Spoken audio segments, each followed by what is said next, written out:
Hello everyone and welcome back to another episode of Mario and Luigi Brothership. In the last episode, we dealt with the side areas and side content here in the Burning Seas. Today we are going to do a quick roundabout to this lower area here. We're gonna get this reef and we're gonna visit, I think it's gonna be an islet first. But we will find out.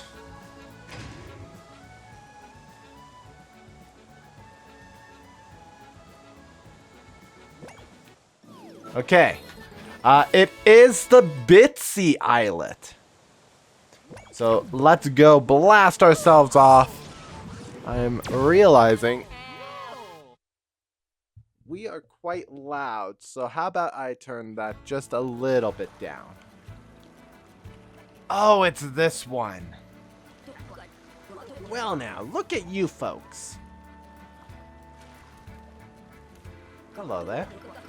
That was a spirited landing. Very exciting indeed. My name is Ryder O'Reilly. Ryder on Rails.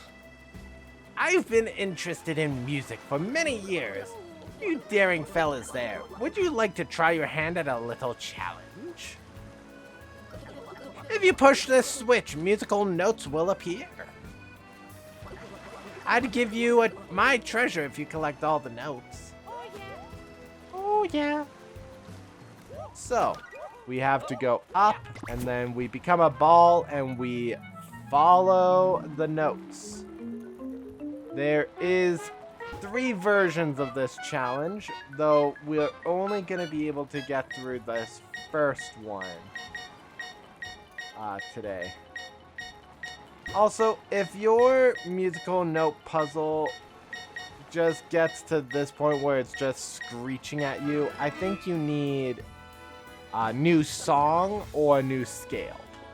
Congratulations! Now come this way, I'll give you my treasure.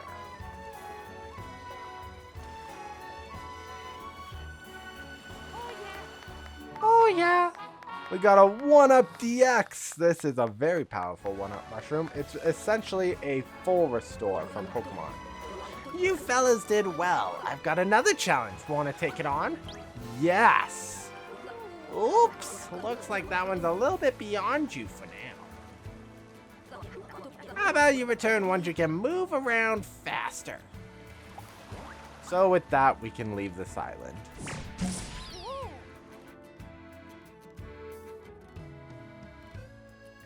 As I have the music blasting in my ear. So, with that taken care of, what we're going to do next is the reef. We're going to sail faster. As we approach the reef, we should slow down again. This is Racer's Reef. Bunny on a turtle shell. Okay. So now we want to catch up to the actual island that we're going to be hopping to. Today we are traveling to right there. Bulbfish Island. Oh, that's right. It has to introduce us to the conflict first. And what better way to introduce ourselves to conflict than with a mystery.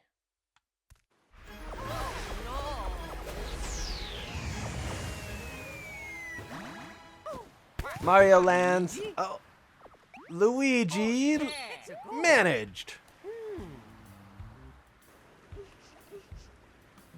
This is Bulbfish Island. Oh, that person's a little interesting.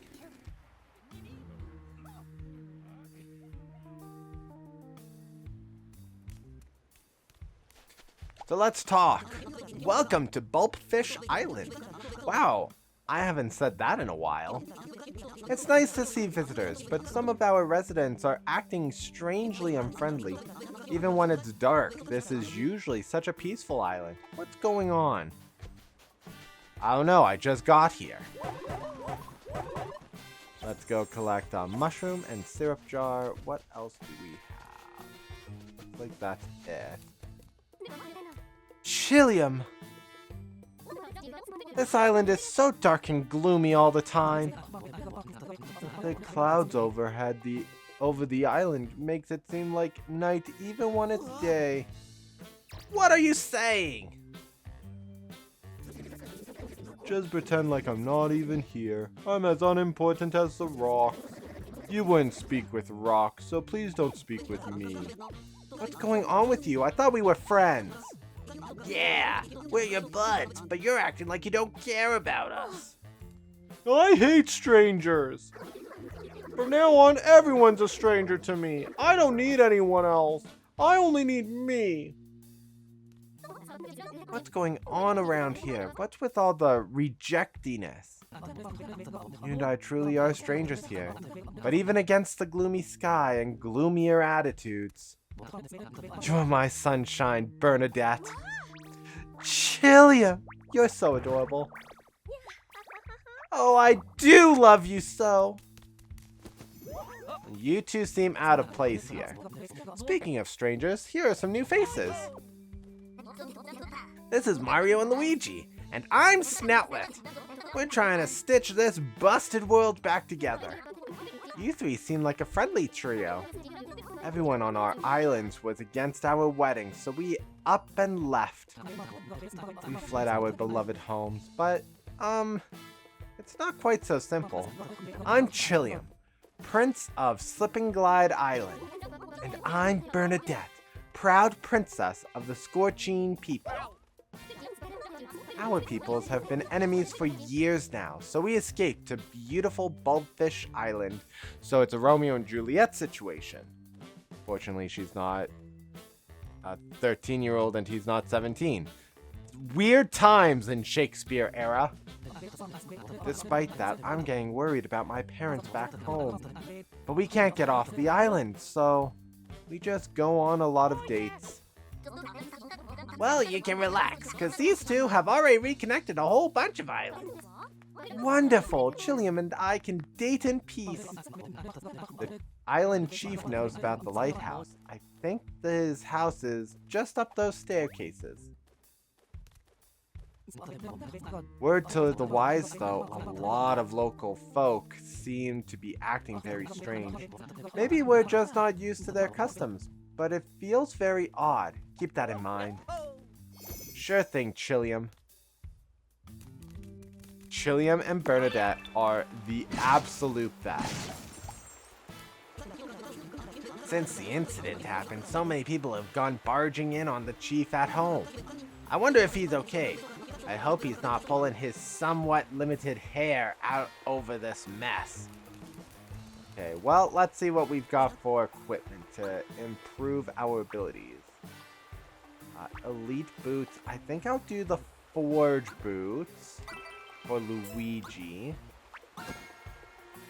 Because 1 damage is not really enough for me to warrant Mario getting it. Hammers. Let's go with the... Oh, when the HP is low. Well, we'll do the full belly hammer for Luigi. Oh. Okay. I'd want to get down to the whittle down where. I'm trying not to... Actually, let's see what we can sell. So, only if I have more than 2 of a certain weapon or gear.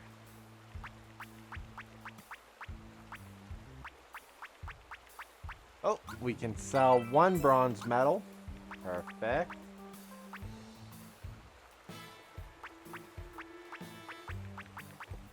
You know what? We'll keep the medals down to 1 because the use of them is to just make the person more targetable. And we don't really need to do that much else. Okay, so whittle down where for Mario. Okay. So everyone is all good. Hello, Mr. I hate it. I hate it. I hate it so much. I don't even know what it is that I hate. And I hate that I don't know what I hate. Okay. You're surprised by how dark this island is? That's why we got those street lights. But no one usually bothers to turn them on, since the switch is on the island's west side. I don't mind the darkness though. It actually seems kind of romantic at times. Okay. That guy over there, I think he's looking this way, but his eyes don't seem focused on us. It's kind of creepy, but whatever. As long as I have my darling, I'll be okay. Yeah, that's like, I'm gonna follow you home kind of energy. Oh, hello. No personages permitted beyond dark makes me so sleepy. Well, it looks like we have something to do with street lights here. Let's see what else we've got. Oh, I think these guys won't let us through. Hey, what's with you? Sorry, but we're in the middle of something right now. Could you leave us alone? You've been acting so strange lately. Let's not get in the middle of a fight. Smart move. Okay, so... Oh, I definitely saw that.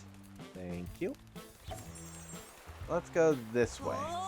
No!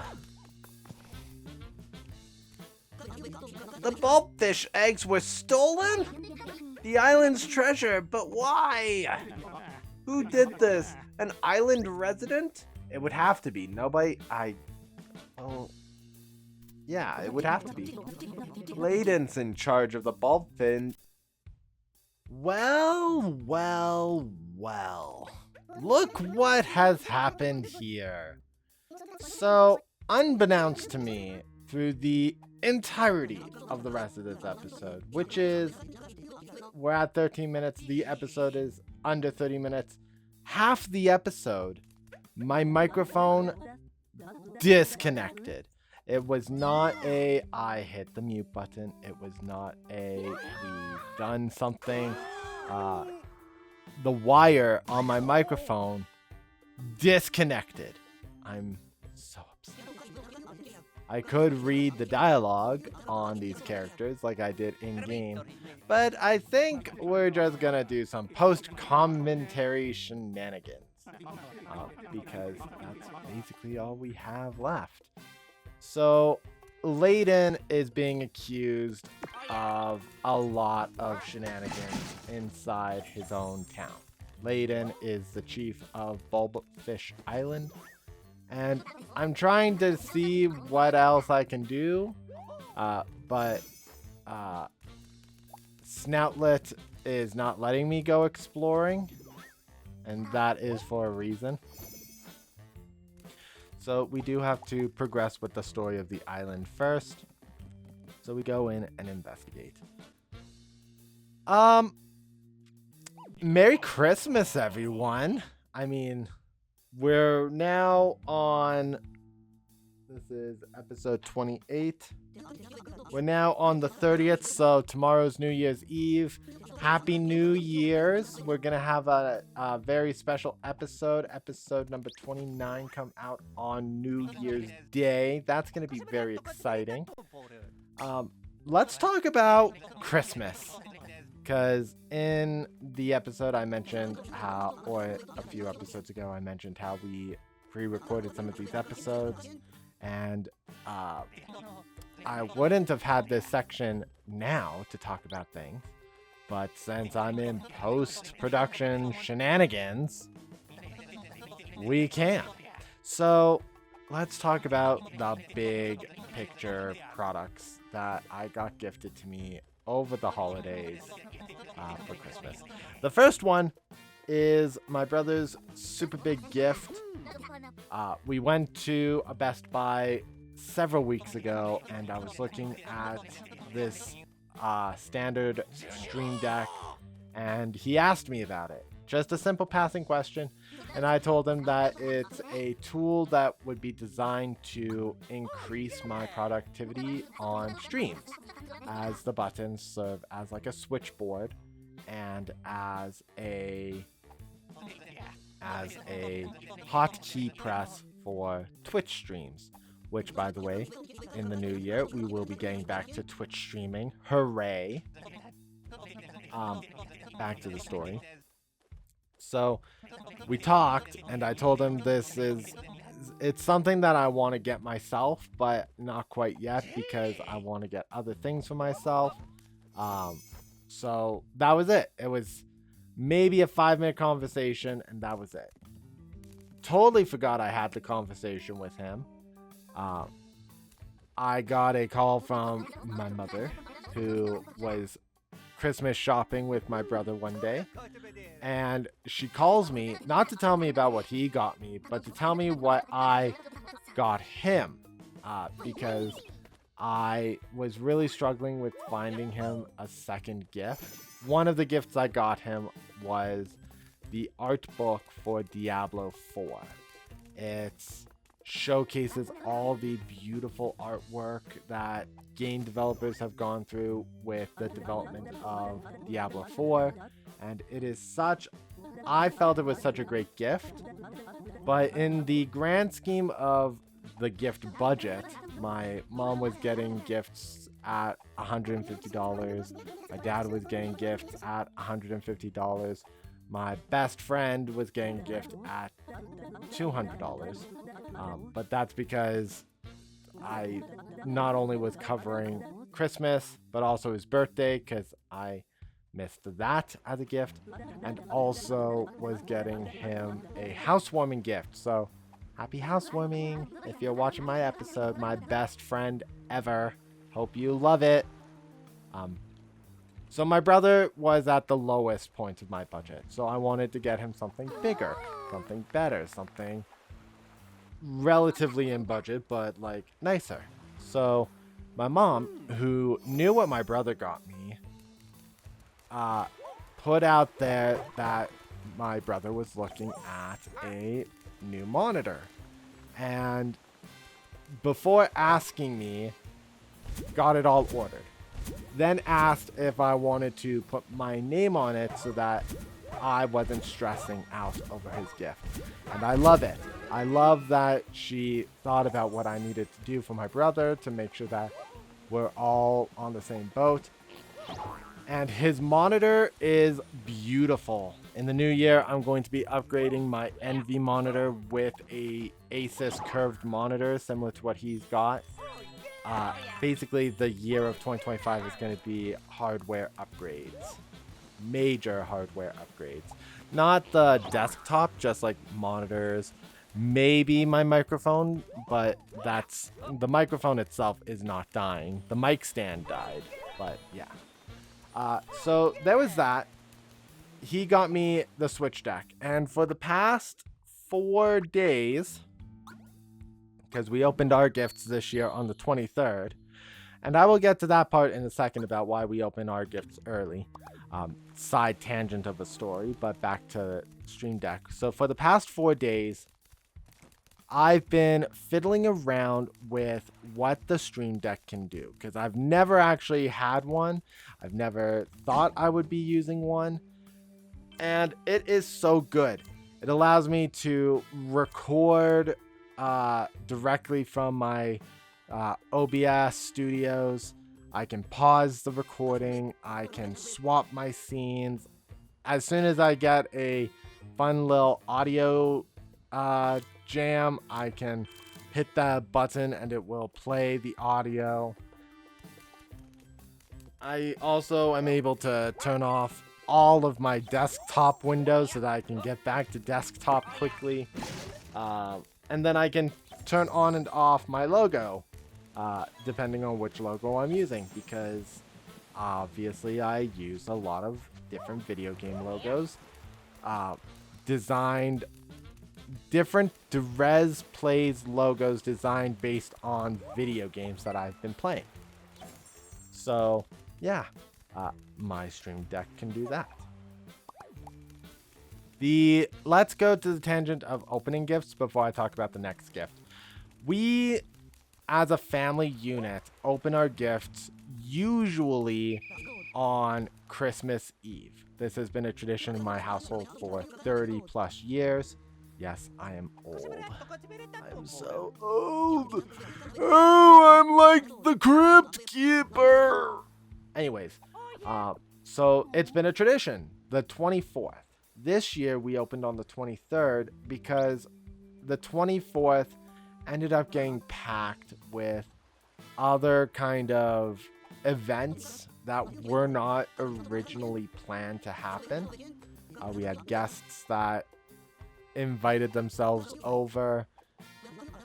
We knew they were coming on the 24th so that we could plan the day appropriately, but we didn't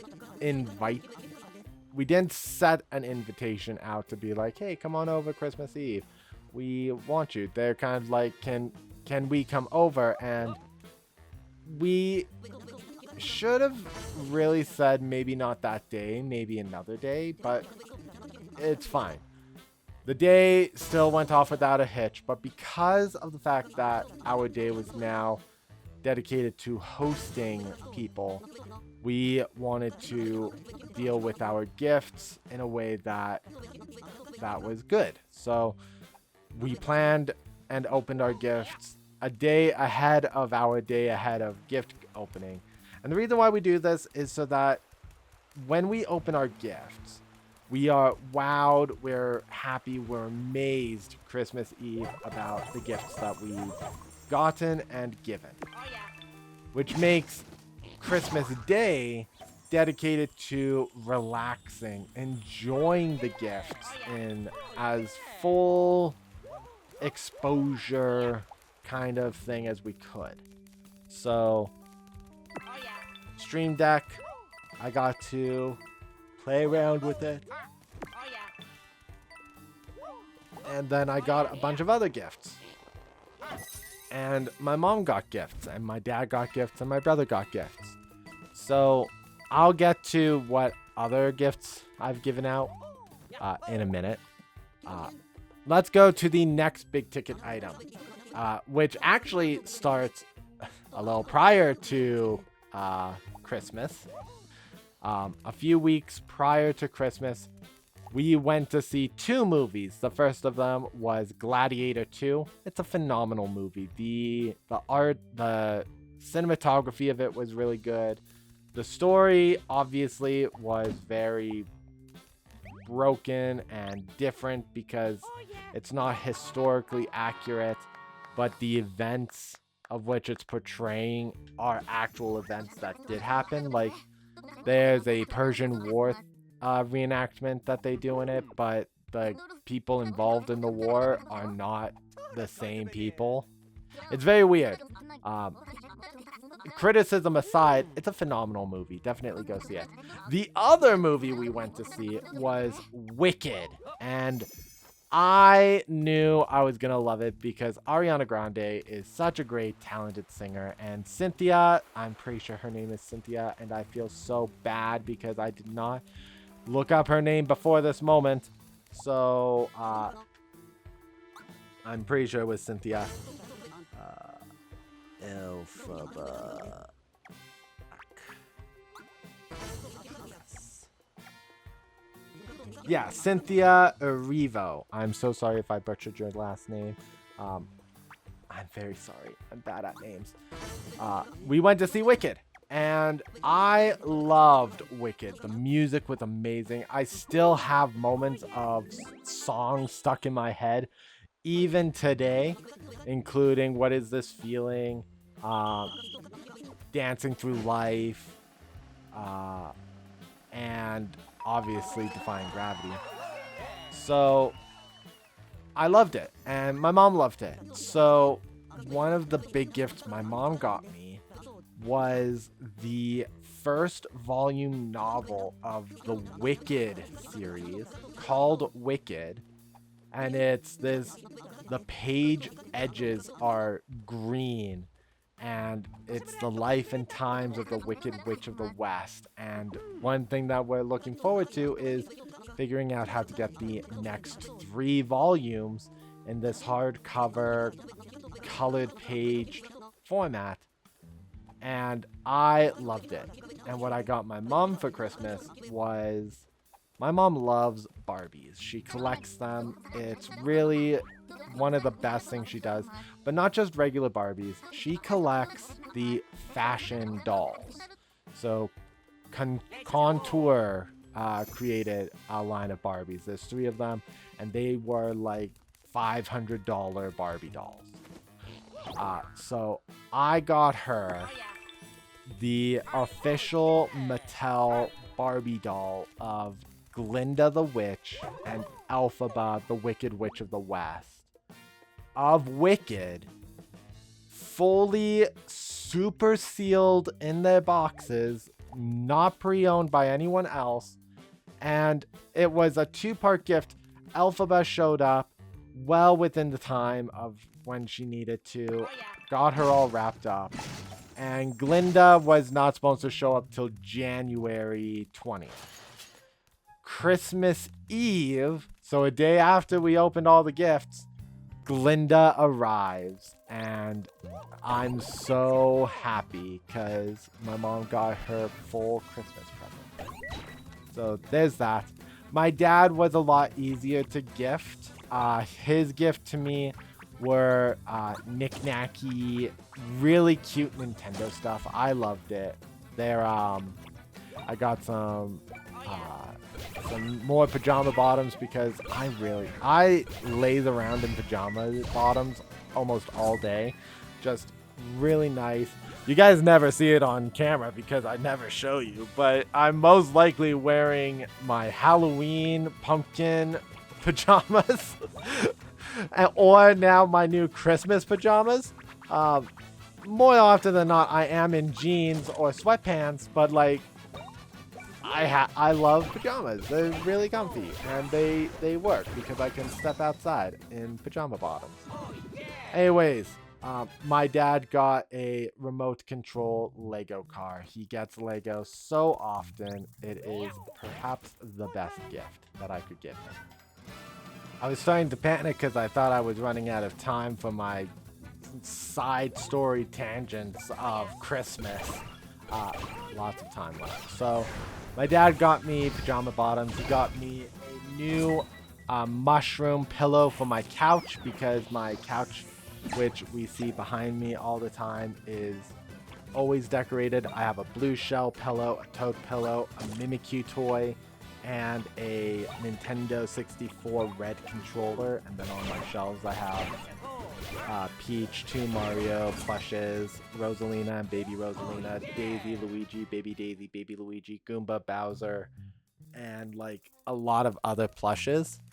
So I like decorating my stuff with video game decor. And then he and my mom, because my dad works up north, so he gets most of his gifts discussed through my parents. So that's fun. They coordinated these really goofy, silly Nintendo lamps, which I absolutely adore because it's so funny and so cute. I probably won't use them practically, but I will still have them probably set up just in corners of my bedroom and my office to just have variety. 3 days before Christmas, I bought myself a set of Crocs. I told myself last year when my mom got herself her own Crocs that sometime I would be getting my own, because I really liked the little Croc pins that you get that you put into the shoe, and it's like you get to accessorize your Crocs. So 3 days prior, I got myself some Crocs, and they had a special deal on these pins: buy 4 get 3 free. And then there's buy 8 get 5 free, or 4 free, but let's not get into the overall schematics of that. What I do is I get myself these Crocs, and I got myself 2 Mario heads, a Game Boy pin, several Pokemon pins, a Pokeball, because I've been really into Pokemon, and we will get into that tangent in a minute. Gosh. This is what happens when I record an episode and then the microphone dies and then I forget all about coming back to edit the episode. Oh boy. Anyways. So, I got myself some Crocs. One of the Christmas stocking stuffers that we kind of did was I got more pins. My mom, when we went, apparently snuck a couple extra pins in her own purchase of more Crocs and new Crocs. I got this Pikachu one that lights up, and it's really adorable. I got a Harry Potter Deathly Hallows emblem that glows in the dark because of the luminescence that you get it done in, and that's like super fun. And then I also got 2 Wicked pins. One of them is this green Oz pin, which just says Oz on it. It's circular, it's really funny and cute.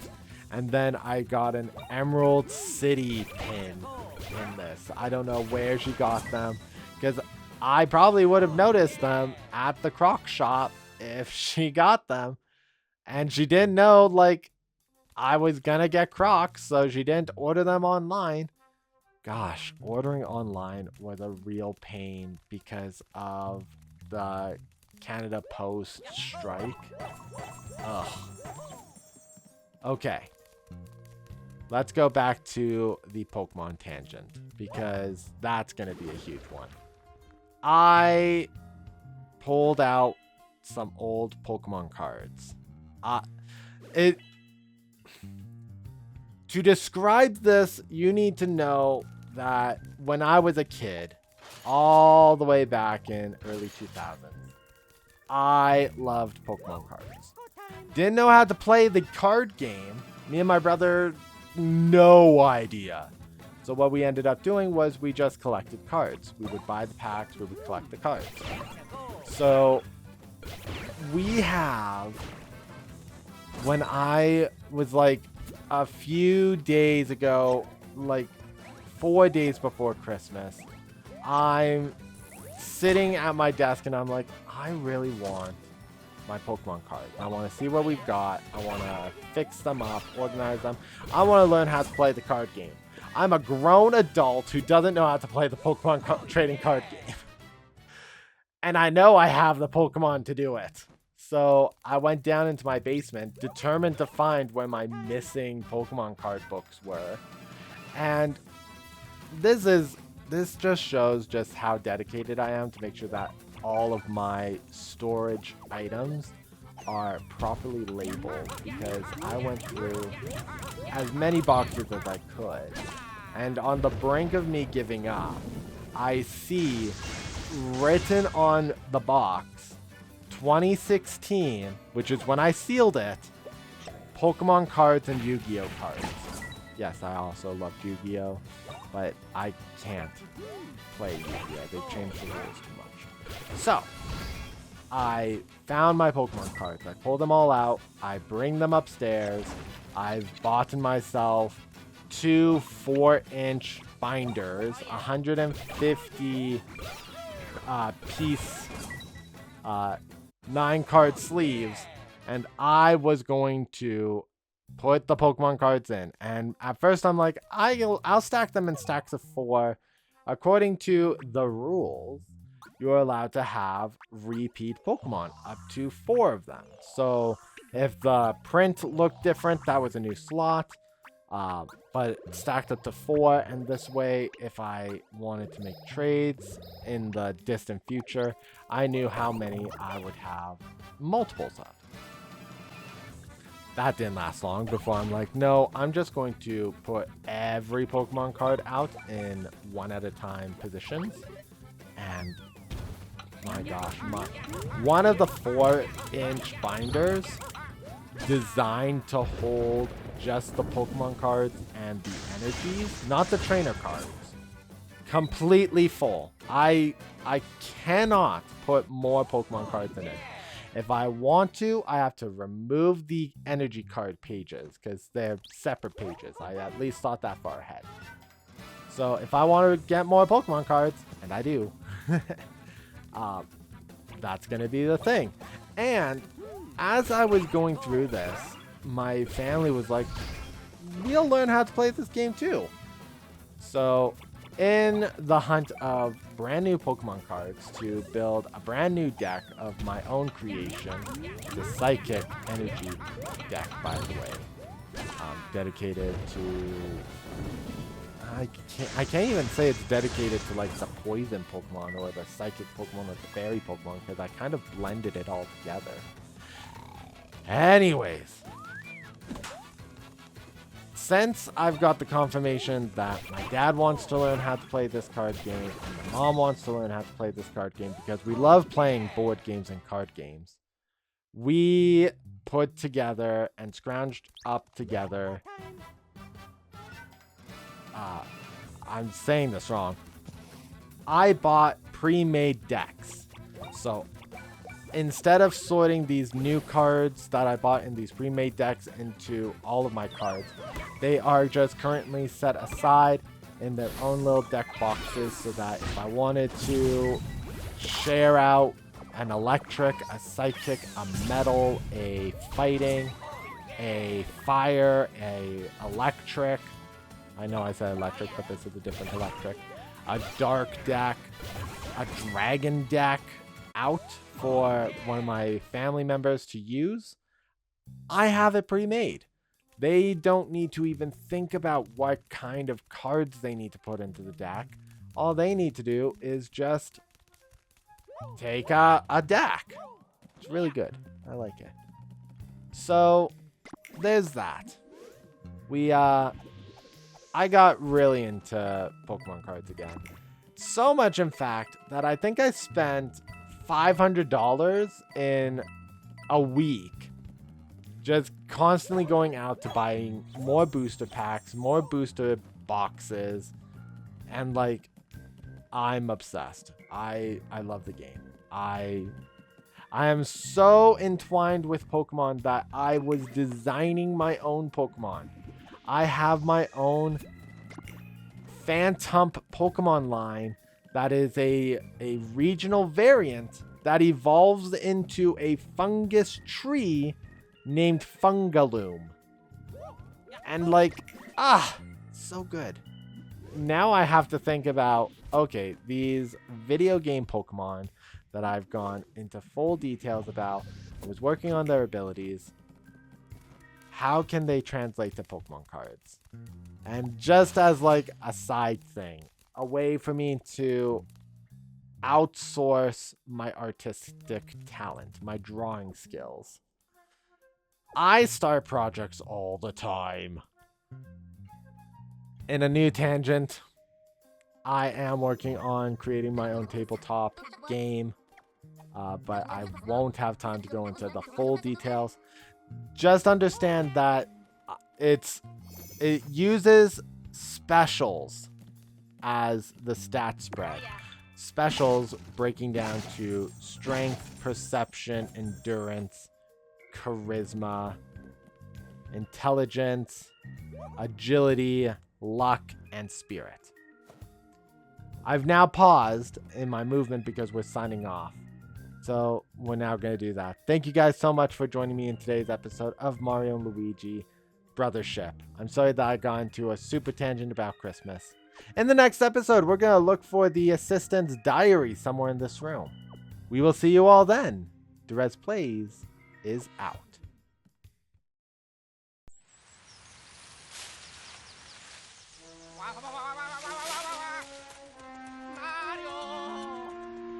Luigi? Oh, no, no, no, no, no, no, no, no, no, no.